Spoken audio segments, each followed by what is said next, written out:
내 심판은 의로우니라. 아멘.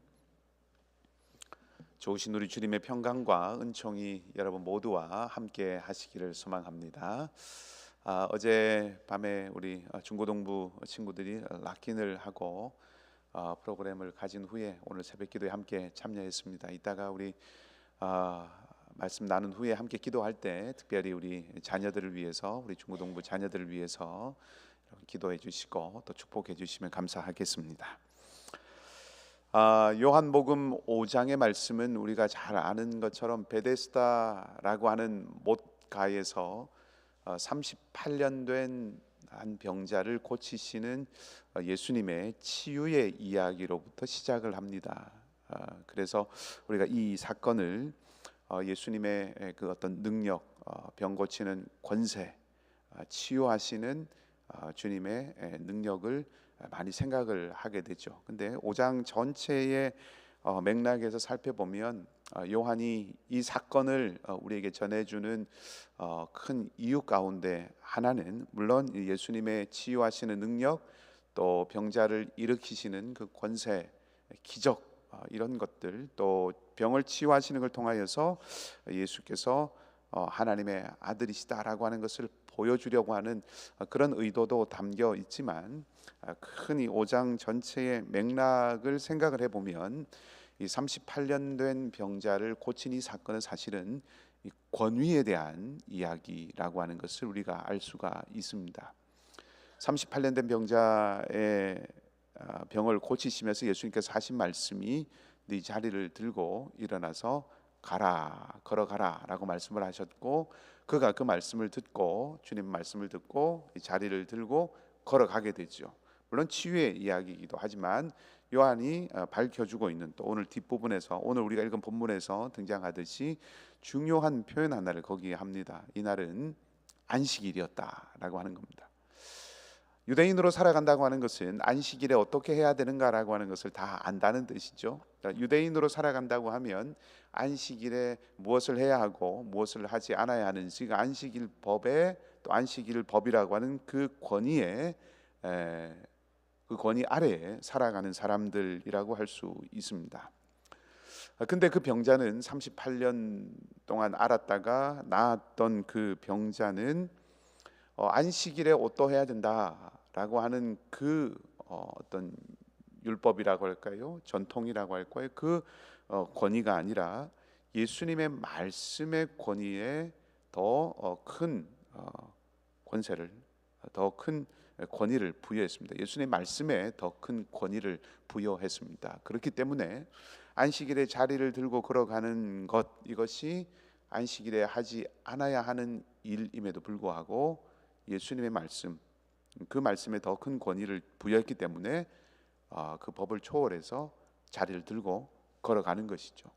자, 그것이 문제가 되었습니다. 오늘 16절 말씀은 그러므로 안식일에 이러한 일을 행하신다 하여서 유대인들이 예수를 박해하게 되었다라고 이렇게 시작합니다. 그러니까 38년 된 병자를 고친 이 사건이 예수님의 치유의 권세와 능력을 보여주는 사건이기도 하지만, 이 사건이 실제로 그 유대인들 안에서 어떤 일로 기능을 했는가라고 하면 권위의 문제로 다투게 되는 어떤 빌미, 거리를 제공했다라고 이렇게 생각해 볼 수 있다는 겁니다. 그러니까 유대인들이 오래 앓았던 병자를 치유하신 예수님의 능력도 주목을 했겠지만, 그것이 아니라 예수께서 치유된 병자에게 자리를 들고 가라 하신 이 말씀, 안식일의 규례와 전통을 능가하는 이런 말씀을 하게 되고, 그렇게 말할 수 있는 권위, 그 권세가 어디서부터 났느냐, 너에게 무슨 권위가 있느냐라고 하는 예수님의 권위에 대한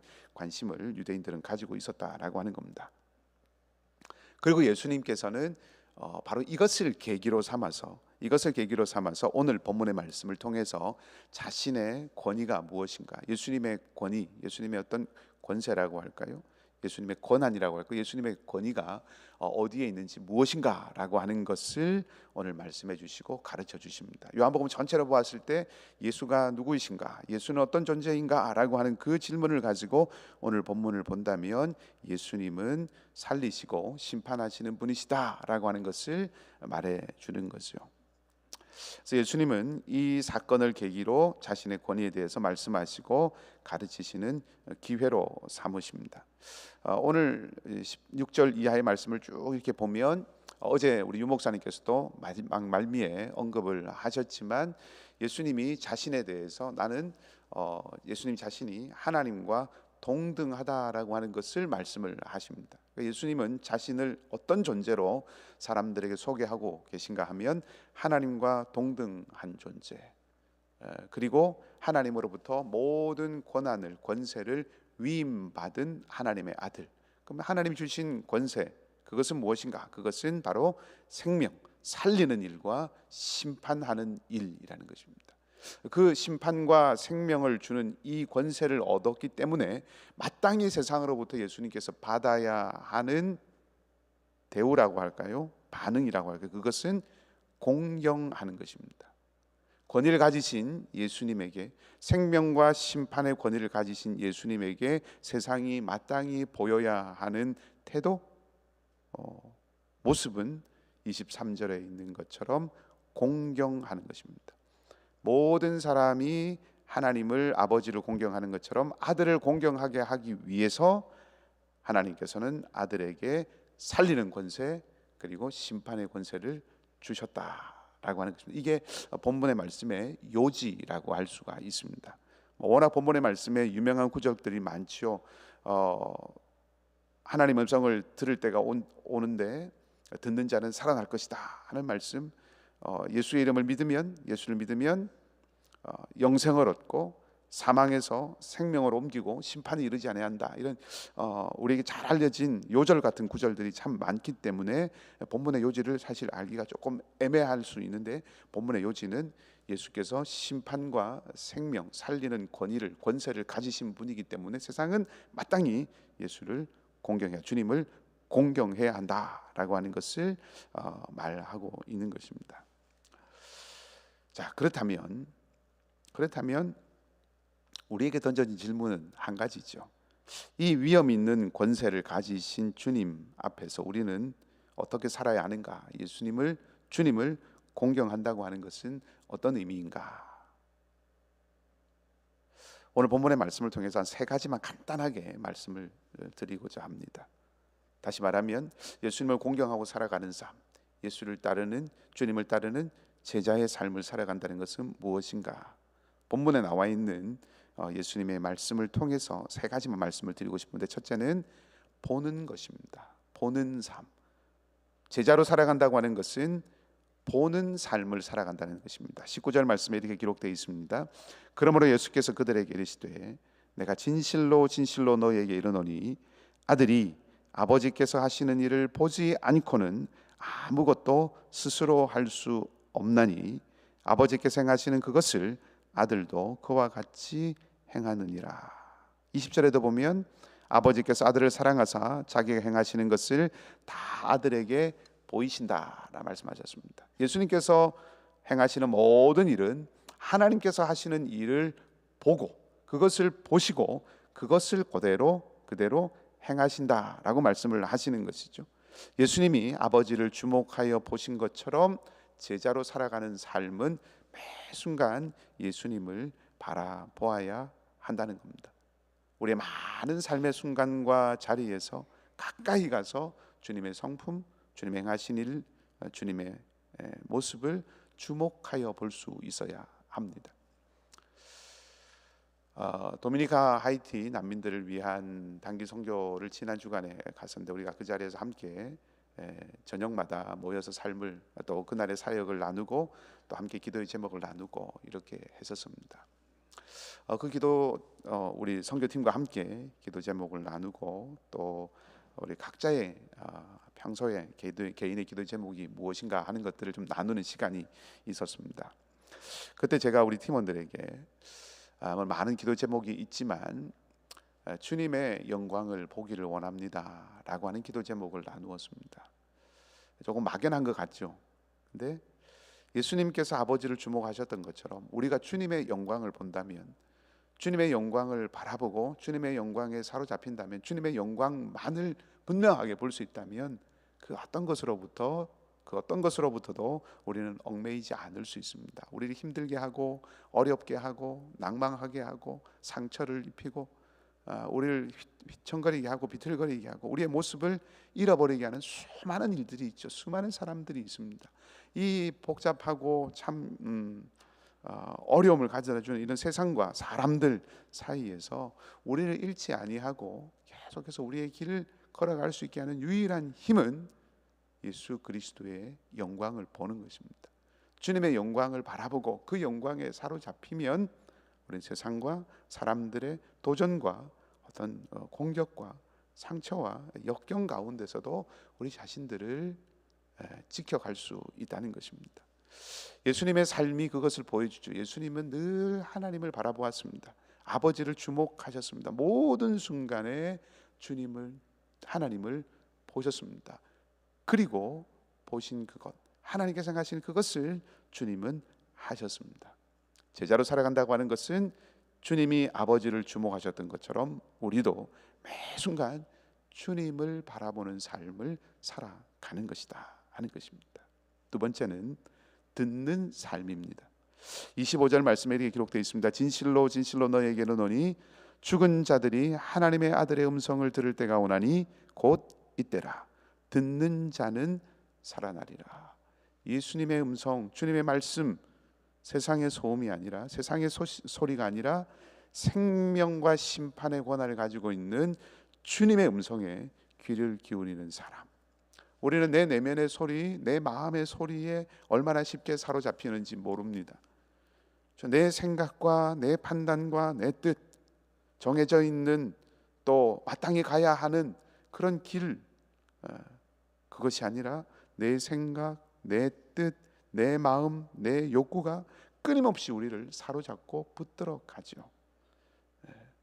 제자로 살아간다고 하는 것은 그 내 음성, 세상의 소리가 아닌 생명을 결정짓는 주님의 음성에 귀 기울이는 삶이라는 것입니다. 끊임없이 날마다 하나님 말씀을 읽고 그 말씀을 묵상하고 그 말씀에 비추어서 삶을 성찰하고 살피고 고치고 조율하는 일들이 있어야 한다 하는 것입니다. 세 번째로는 따르는 삶이라고 할 수 있습니다. 따르는 삶.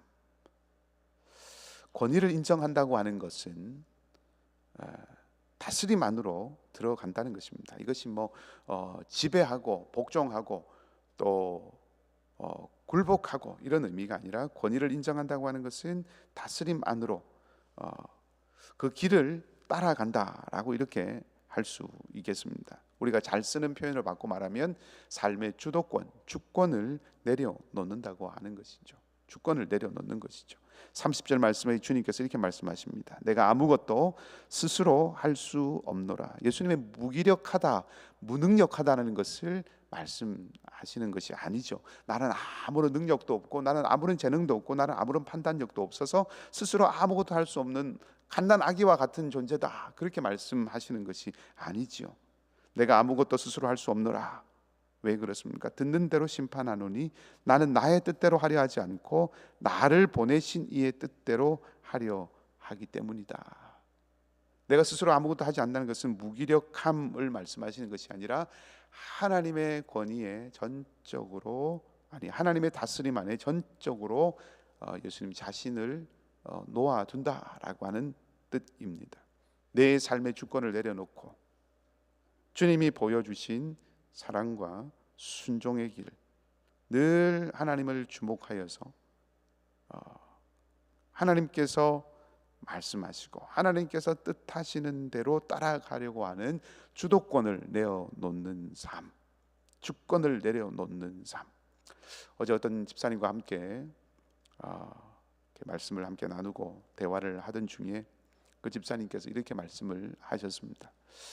제 삶에 참 쉽지 않은 시간들이 있었는데 그때 한 가지 애쓰고 힘썼던 것이 있습니다. 그것은 어떤 것 하나도 정말 철저하게 하나님께서 인도하시고 이끄시는 대로 하나님의 결정에 전적으로 순복하고 따르는 것을 배우려고 또 그렇게 하려고 애썼습니다.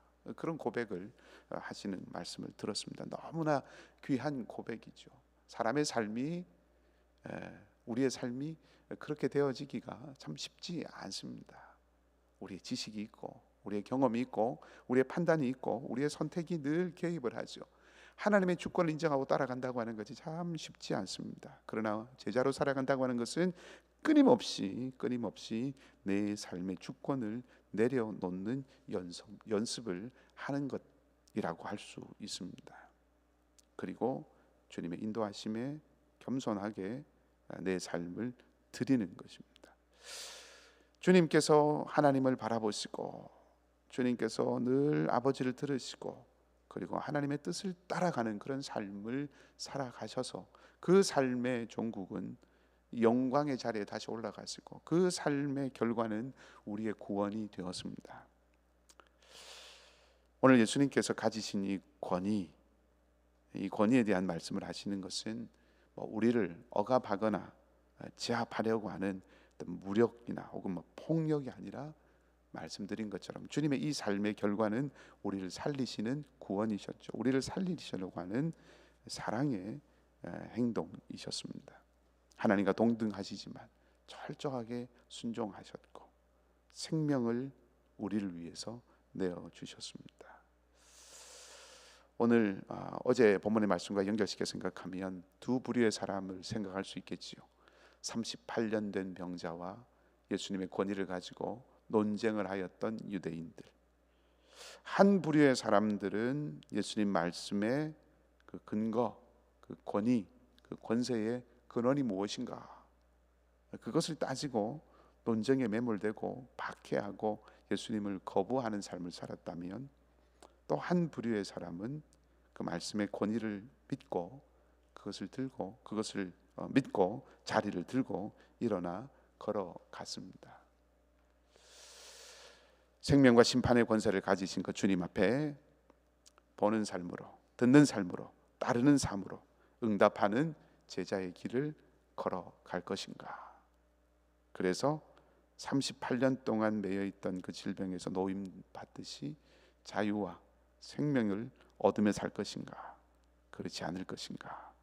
오늘 말씀을 통해서 주님이 우리에게 다시 한번 질문하시는 것 같습니다. 여러분, 우리가 이 주님의 질문에, 주님의 음성에 응답하십시다. 내가 어떤 길을 살아가고 어떤 삶을 살아가야지, 주님은 어떤 분이신지, 주님의 그 생명과 심판의 권위 앞에 우리가 순독함으로 또 주님을 바라보고 주님을 듣고 주님을 따르는 삶이 되어서 예수 그리스도의 그 영원한 생명이 우리 안에도 살아서 역사하는 그런 복된 하루의 삶이 되기를 주님의 이름으로 간절히 축복합니다. 우리 함께 말씀